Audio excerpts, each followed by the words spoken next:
May Mendoza update. Ang nominee si May sa 5th Primetime Media Choice Award bilang Best Female TV Host sa It Bulaga. Yun, no? Ngayon pala congrats na kay May. At sa post ng fans ni May, nasabi niya kay May, "No matter how much time passes, I will still be here, feeling to the same happiness I felt from the very beginning. Love of you, May." Yun, no?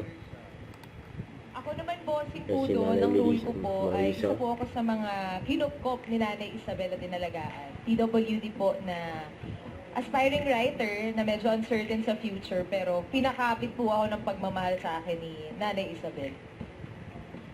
Yun, no? Natutunan ko rin doon, bossing, sa Bahay Ruga, it will teach you to respect, accept, and embrace the family you've been blessed with. Kaduguman mo o hindi. Yun talaga. Makinig ka. Ganda na episode na yan, eh. Siya ito pabati ni May. Ayun Hi, pa. Le! Happy birthday! Surprise ko sa'yo kung sana ako surprise. Happy birthday sa'yo kung ano. Wish ko this year sana eh, kung happy birthday. Sige po na lang. Ano? Happy birthday! Grabe naman. Grabe yung ninig ng kamay ko, oh. Hindi nga kami lang. Happy birthday. Ay, Sarah! Ayun pa, may gift pa. Yung fans ni May.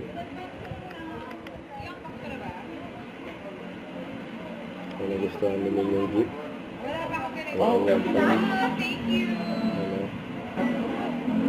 May pala ba sa loob? Dapat may pakay. Biggie bag. Thank you. Bag. Salamat. Thank you.